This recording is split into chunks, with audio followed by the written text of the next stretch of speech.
最近我又重刷了一遍《天道》，从头到尾看下来，我发现丁元英这个人很少有情绪波动。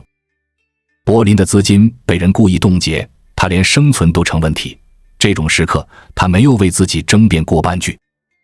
在饭桌上被欧阳雪故意刁难，他也不生气，反而给欧阳雪指出了一条发财之道。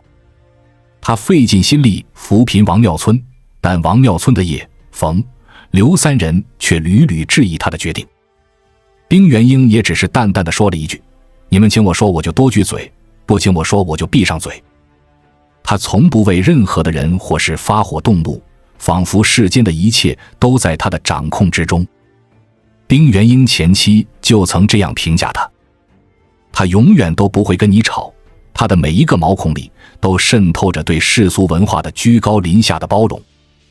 而丁元英之所以能做到情绪如此稳定，是因为他的认知早已超越了常人。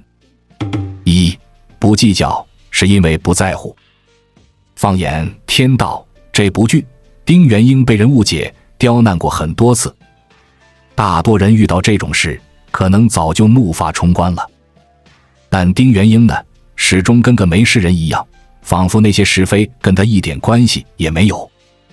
电视剧里面有这样2段剧情。第一段是丁元英去早餐店吃馄饨，点餐的时候就已经把钱支付了。但当他吃完馄饨要离开时，老板娘却急忙拦住他，说：“你还没给钱呢。”丁元英先是一愣，而后从兜里掏出钱再付一遍，便转身离开了。这全程他没有说一句话。后来跟丁元英前后一起点餐的片警说：“我刚来的时候看到人家已经给了钱，你怎么还找人要钱呢？”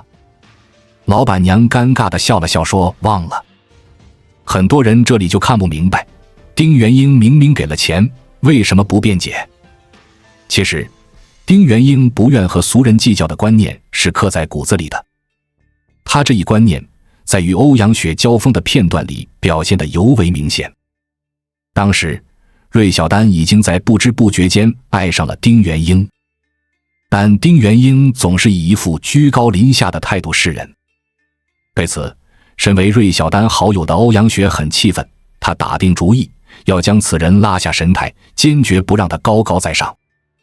于是在芮小丹请丁元英吃饭之际，他仗着自己店长的身份，明目张胆地要求丁元英结账。丁元英掏出1000，他就涨到2000；丁元英掏出2000，他又立刻涨到3000。丁元英见此，便直接问欧阳雪，准备要他怎么做。欧阳雪继续刁难，让丁元英说一句话女人爱听的话，就放他走。面对这种侮辱式的威逼，一般人早就掀桌子了，但丁元英却心平气和地说：“发点财，爱听吗？”接着他就指定了一只股票让欧阳雪去买，让他赚了一大笔钱。真正高认知的人和谁都不争，和谁争他都不屑，因为他们知道争来争去，到最后无非还是谁赢谁输的问题，这本身就没有多大意义。对于高层次的人来说，时间和耳根清净更为重要，所以他们不会为无中生有的烂事去计较，不会和无事生非的小人去纠缠。他们的淡定从容，其实就是对一切最好的回击。2、不辩解，是知道没必要。纵观生活，我们会发现一个现象，就是那种境界高深的人基本不会与人争辩，因为他们知道每个人都只能站在自己的认知角度上去思考问题。这种情况下，你说破嘴皮也只是徒劳而已。天道中，芮小丹曾让丁元英送他一个礼物，扶贫王庙村。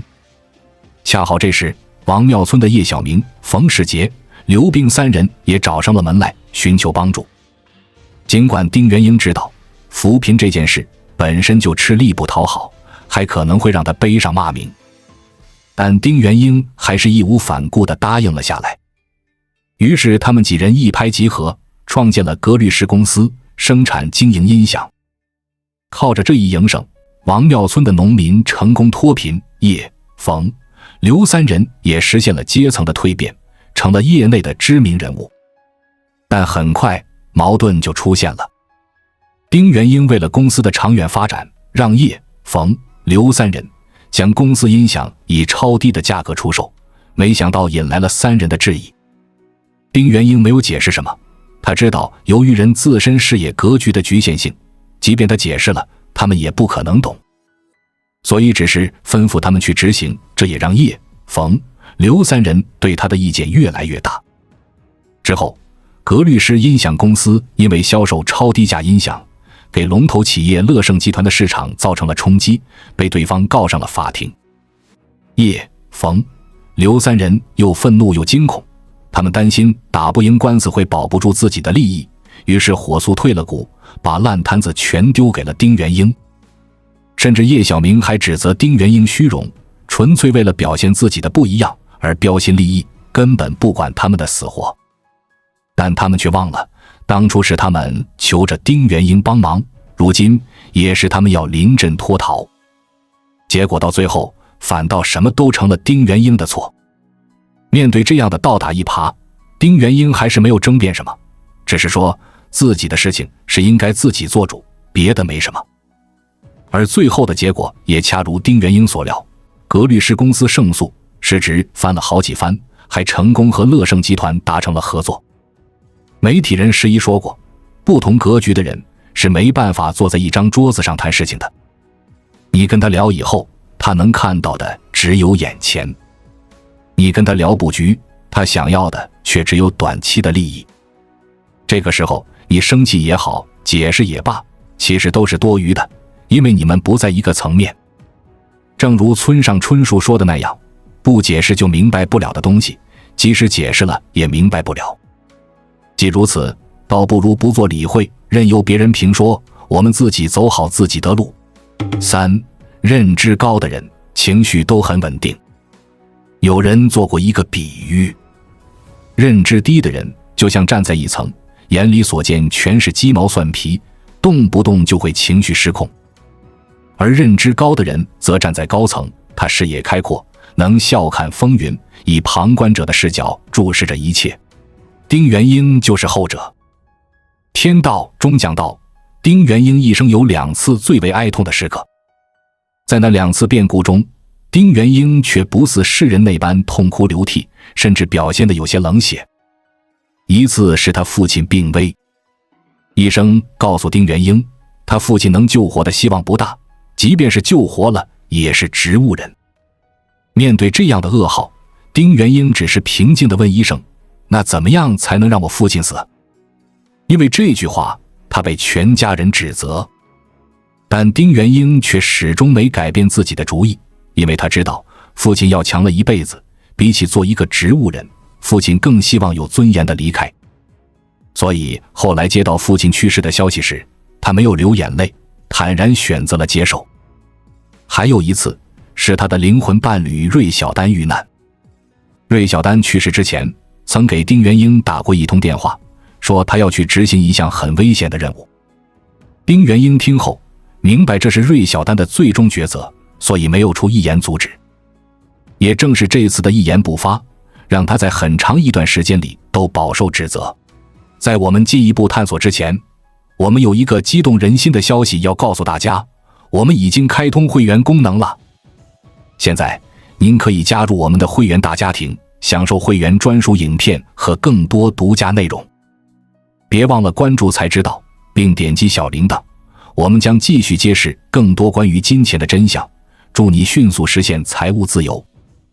芮小丹的同事说他冷酷无情，小丹的父亲也对他极度不满，甚至不肯告诉丁元英小丹墓地的位置。但对于这些指责埋怨，丁元英都是默默接受。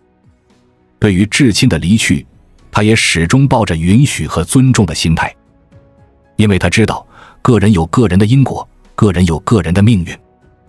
人活着的必修课之一，就是要学会允许一切发生。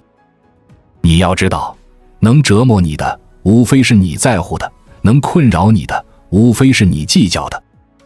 你若有了能坦然接受一切的认知，那世间的一切便再也动摇不了你的本心，你也不会再被情绪所扰。国学讲师曾仕强说过一段话，让我受益良多。他说，这个世界上很多东西都是反着的，比如经历磨难的时候，我觉得痛苦万分，怨天尤人，但后来我就知道自己也会在磨练中成长。凡事发生皆有利，要么助我，要么渡我。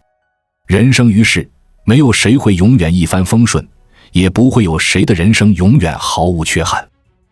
但你若以允许的心态看待人生顺逆，所有的一切都将是最好的安排。如果事与愿违，也将有利于你。4. 凡所遇见，皆是风景。作家灰姑娘曾写过这样一件事：有个女孩一人在外地打工，一大早起来，她发现家里停电了。没办法，她只能放弃热牛奶、烤面包，草草收拾了一下，就饿着肚子出门。结果刚走进电梯，邻居家养的小狗一下子冲进来，在她刚买的白裙子上留下了2个黑黑的爪印。她顿时感觉心情差到了极点。好不容易到了公司，老板又紧急召集大家开会。会上，他的业务居然被无故暂停，职位也被别人顶替。午餐时间，所有人都闹着要新任主管请客，一窝蜂笑闹着出了门，没有人叫他。他一个人去了餐厅，刚把一口饭送进嘴里，重要客户打来电话，取消了一笔很大的订单，年底的奖金也泡汤了。他看着面前的午餐，再无半分胃口。好不容易等到下班，他站在回家的路边等着打车，可遇到的几位司机听到要去的地点都拒载。无奈，他只能踩着高跟鞋，拎着沉重的电脑包往家走去。他只感觉人生无比灰暗，快没了继续走下去的勇气。可当他疲惫地走到下一个路口时，有一辆车终于停下来。报了地址，司机和气地说：“这要巧，我们住同一个小区，正好我收工了，免费送你回家。”他感觉鼻头一阵发酸，连连道谢上了车。这时电话响起，客户在另一端说，虽然订单取消，可是对方看中他的工作能力，如果愿意的话，欢迎他来公司，薪水翻倍。他惊喜地说着谢谢，心情豁然开朗起来。等他到家门口，邻居开门出来，笑眯眯对他说：“今天我遛狗回来，发现你家的电闸坏了，就叫我老公帮你修好了。”他顿时感到无比温暖，一天的不愉快都在瞬间烟消云散。所以你看，人世间的事其实皆有因果定数。恰如网上有句话所说，你要相信，你生命里遇到的每个人每件事都有它的价值和意义。有些人给予你温暖，有些事教会你成长，哪怕只是浅浅在你的路途中留下印记，也是一笔难能可贵的财富。每一件事的发生，每一个人的相识，都是天赐的礼物。既是如此，那就善待遇见，坦然接纳一切发生，才不负人生经历一场。5. 凡事发生，皆为恩典。有人曾总结过遇事时的2种心态，一种人面对厄运的态度是都是冲我而来，而另一种人则会认为这一切都是为我而来。结果，第一种人被困在厄运中，无论做什么都不顺，而第二种人则将厄运当作是成长自己的契机，经历的事情越多，他们成长的也越快。给大家讲2个故事。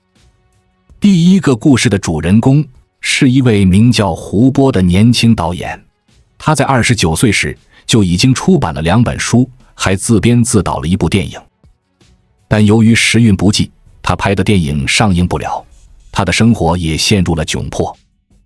绝望之下，他用一根白绳结束了自己的生命。然而就在他离开5个月后，他的一作《大象席地而坐》突然得以上映，而且还在柏林电影节获得最佳影片，被誉为大师级的艺术作品。第2个故事是毕淑敏的经历。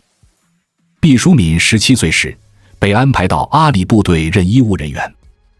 到这样一个终日只有死亡气息相伴的高原之地，面对茫茫冰川雪地，年轻的他陷入了莫大的恐慌中。但即便日子艰苦，毕淑敏也没被经历打倒。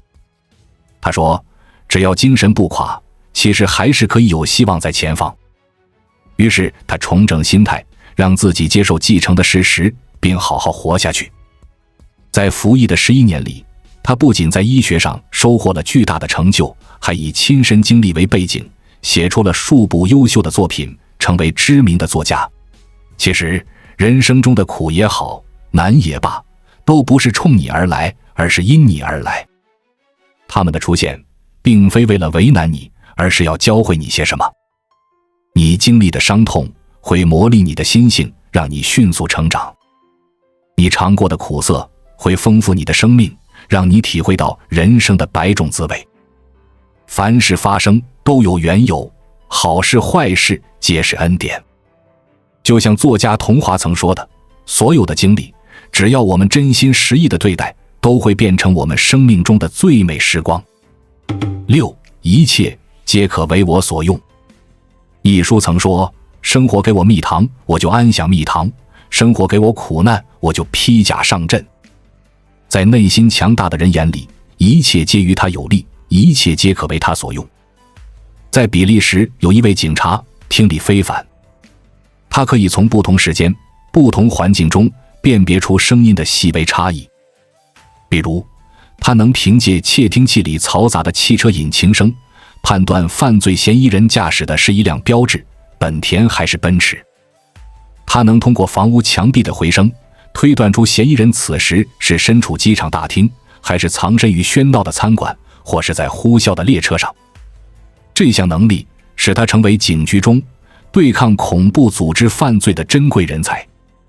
没见过他的人都会羡慕他那神奇的听力和他得到的诸多荣誉，但谁也不会想到，他手里握着的不是手枪，而是一根盲人手杖。他从小便双目失明，为此他曾一度活得非常痛苦。直到有一天，他出门撞上了一辆响着铃的自行车。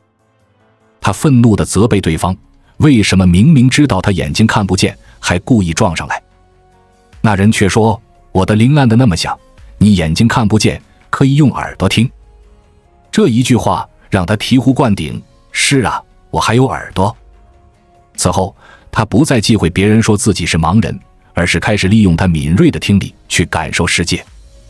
他常说，正因为我看不见，我才会专心努力地去听，结果我听到了别人无法听到的声音。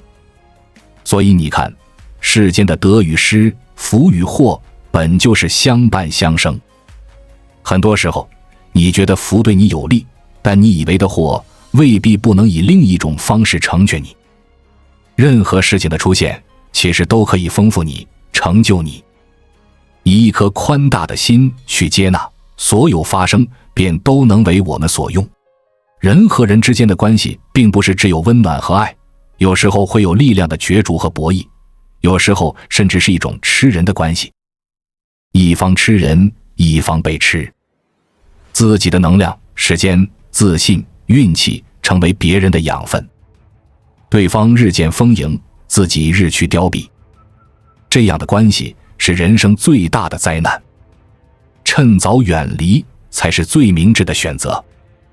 7. 吃你能量的关系。讲一个我自己的故事。我大学的时候有个室友，事事喜欢求助别人，带饭、打卡、买东西，凡是能让别人代劳的，一律不会自己做。你一出门，他就可怜巴巴地说，给我带点吃的吧。你去上课，他就说，帮我签个到吧。毕业论文我早早写完了，他弄了一个乱七八糟的初稿，说帮我改改吧。我觉得他真的很擅长求人，一旦被他盯上，自己的时间精力就要被他消耗大半。前阵子我突然接了个电话，电话那头又是，帮我写份材料吧，我们有领导来检查。毕业多年了，我不理解为什么还要逮着我薅。我终于拒绝了他。他很不高兴，扬言要和我绝交，但是我已身心俱疲，实在不想应付他了。每个人的能量都是有限的，如果一直用自己的能量支撑他人，自己的电量又从哪里来呢？每个人都有自己的生活，都有自己要应对的麻烦。如果一直被他人吸取能量，自己的生活也就崩了。三毛在留学的时候，和几名外国女生住在一个宿舍。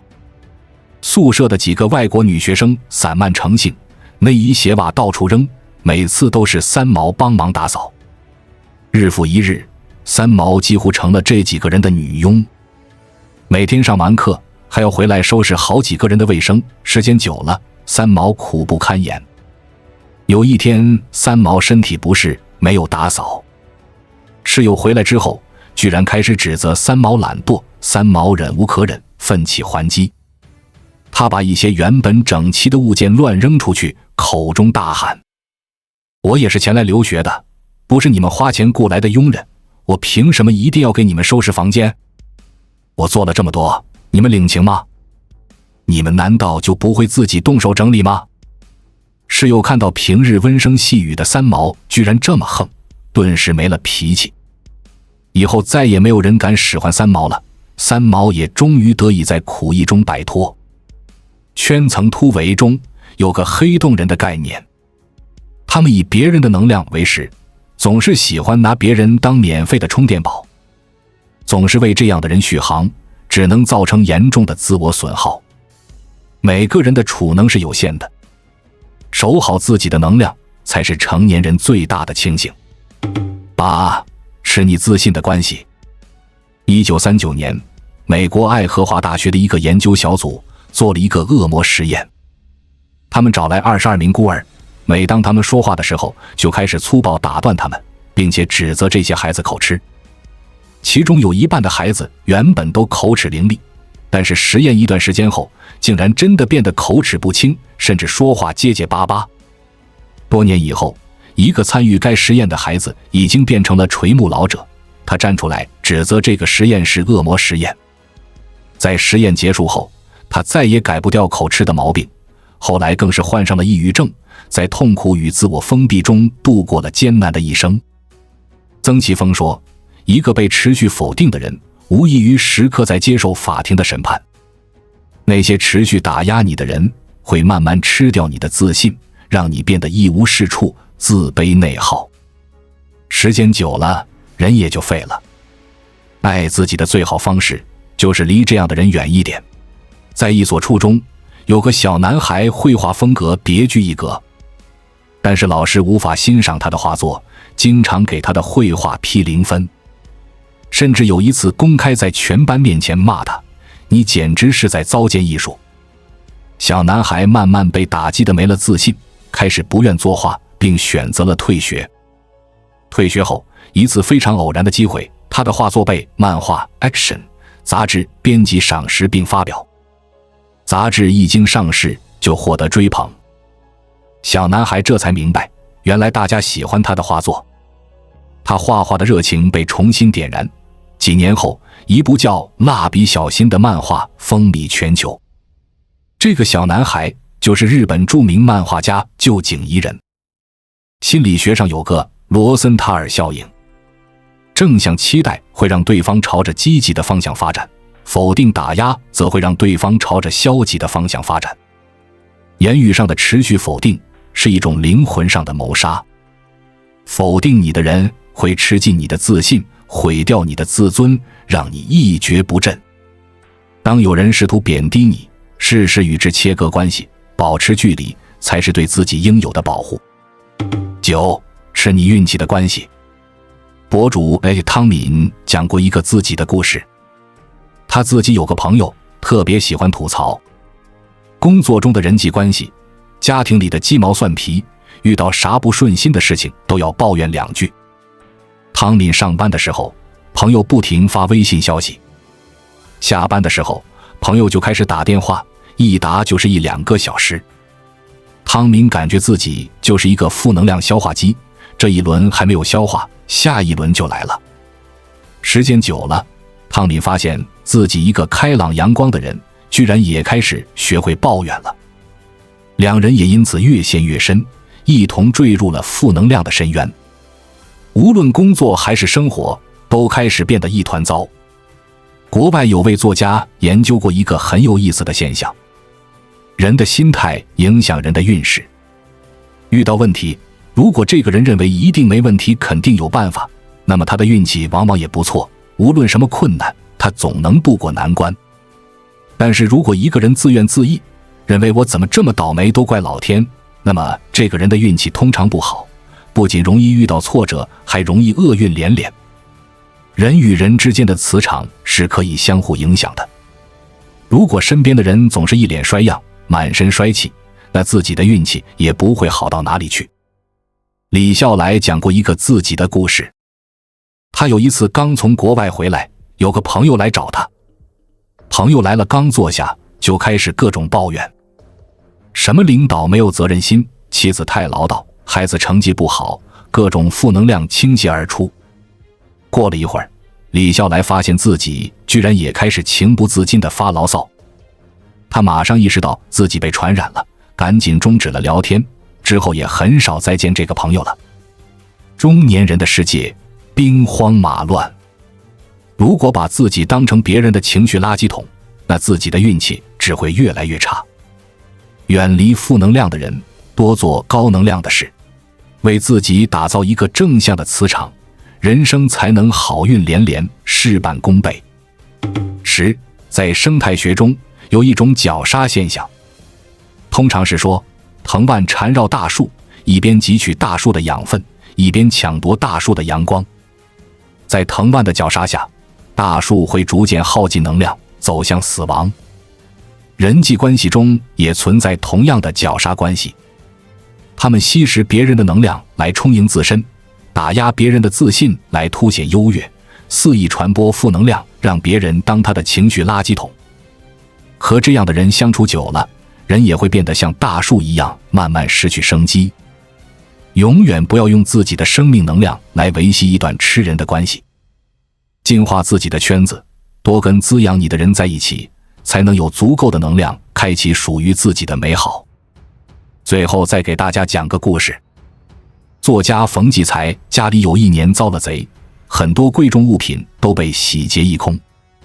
但当有报社打电话来询问他丢失了什么贵重物品时，冯骥才却这样回答：我们家最贵重的物品就是我可以创造财富，但我还在，没有丢。一个人有了豁达的心境，就会像冯骥才那样，任何糟糕的情况下都能想到事情有利的一面。正所谓想好事，好事降临；想坏事，坏事敲门。上天给你什么，你就享受什么；上天拿走什么，你就接受什么。保持允许的心态，那么即使是一地鸡毛的人生，也能被你砸成漂亮的鸡毛掸子。苏轼曾有诗云：不识庐山真面目，只缘身在此山中。认知不够的人看不清世事的本质，所以常常表现得浮躁迷茫。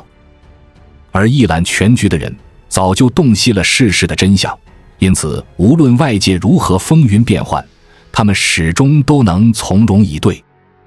往后的日子里，多学习丁元英的处世哲学，提升自己的眼界，修炼自己的格局，我们便也能超脱情绪的束缚，成为一个没有情绪的高手。关注我，我识才之道，带你解锁更多金钱的真相。